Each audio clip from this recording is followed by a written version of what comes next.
ถือว่าเป็นเมนูที่กินดูคักๆอีหลีครับพี่น้องเมนูนี้อาทิตย์หนึ่งเขากินเกือบ2-3เที่ยครับพี่น้องขอโทษพี่น้องหลายคนนำครับผู้ใดที่เห็นคลิปนี้ตอนดึกๆมันเป็นปัญหาโลกแตกอีหลีเด้ครับแต่ละมือว่าเขาสิกินอีหยังเนี่ยสวัสดีครับพ่อแม่พี่น้องมือนี้เดียวกับที่พาพี่น้องไปกินชาบูทุกมือปอนกับเดียวนี่ต้องถามกันแล้วว่ามือนี้เขาสิกินอีหยังมันเป็นปัญหาโลกแตกอีหลีเด้ครับแต่ละมือเนี่ยเขาสิกินอีหยังคิดบ่ออกอีหลีเด้เดียวก็เลยนึกขึ้นมาว่ามือนี้กินชาบูกันดีกว่าปอนก็ตอบโอเคตกลงแทนที่สิขัดกันแน่กับบ่ขัดเด้พี่น้องตั้งงบกันว่า300เฮาสิกินอิ่มกันบ่พอดีใกล้บ้านเฮามันมีโลตัสน้อยอยู่ที่มันมีหมูขายนะเฮาไปตักเอาอย่างละนิดอย่างละน้อยก็ได้เฮาบ่ต้องซื้อหลายที่พี่น้องเห็นผมตักอยู่นี่ผมบ่ได้เป็นคนเลือกเด้ครับปอนเป็นคนเลือกกับพี่น้องตักหมูซื่อๆก็มีกำลังใจหลายปุ่นกำลังใจตัวน้อยนั่งให้กำลังใจอยู่ข้างหลังครับพี่น้องได้หมูชาบูกับหมูสไลด์ครับ2อย่างต่อมาสิพาพี่น้องมาเลือกเส้นครับเนี่ยผู้ใดเคยกินเส้นของโลตัสบ่ครับปอนมักหลายครับเส้นยี่ห้อเนี่ยแซ่บหลายว่าสั่นกินหมูกระทะกินชาบูเที่ยใดต้องได้เส้นอันนี้กินตลอดครับปกติพี่น้องกินชาบูเนี่ยพี่น้องมักปรุงน้ำซุปเองหรือว่าซื้อน้ำซุปสำเร็จรูปไปใส่ครับแต่ก้อนเดียวกับปอนสิปรุงน้ำซุปเองเด้แต่พอได้มาลองน้ำซุปสำเร็จรูปแล้ว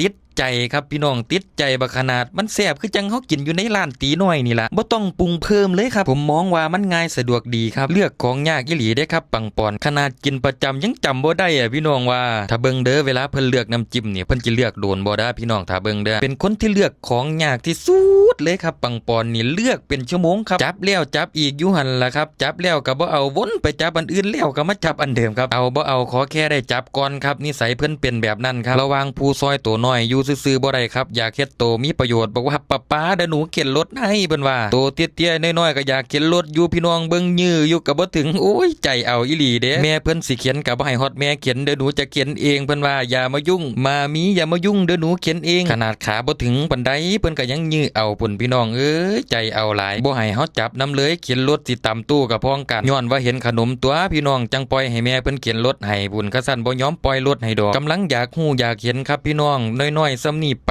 ไสไปน้ำเบิดเฮาไปไสตามเบิดสินี้ไปไสก็บ่ได้ห้องให้น้ำเฮาบ่ให้ไปน้ำเครียดให้เฮาพร้อมบ่แล้วพี่น้องแต่บ่ฮู้เป็นหยังดื้อปานใดไปไสมาไสก็มีแต่คนหยอกแม่เพิ่นได้เอิ้นเอาฮอดแต่สิบ่อยากกลับบ้านเบิ่งท่ายางเพิ่นดูผุ่นเพิ่นบ่ทันได้อยากกลับบ้านดอกเด้พี่น้องแม่เพิ่นบังคับซื่อๆเด้นั่นกลัวเฮาสิได้กินครับพี่น้อง2 ทุ่มเกือบ3 ทุ่มไปแล้วครับจักว่ายากอีหยังเดี๋ยวนี้กินข้าวเด้อกว่าสินอนได้ครับพี่น้องต้องรอให้อาหารย่อยอีกผู้ดีใจที่สุดก็ว่าแม่นไอด้านี่ล่ะครับพี่น้องเวลาป้อนข้าวบ่ค่อยอยากกินได้ครับมีแต่เมนูนี่แหละที่ไอด้ากินหลายที่สุดเลยมักกินผักกับเส้นครับหมูเพิ่นบ่ค่อยกินเลยแม่เพิ่นเอาให้2-3ชิ้นก็บ่กินจักชิ้นครับบ่ฮู้เป็นหยังครับเวลากินข้าวคือกันบ่ค่อยกิน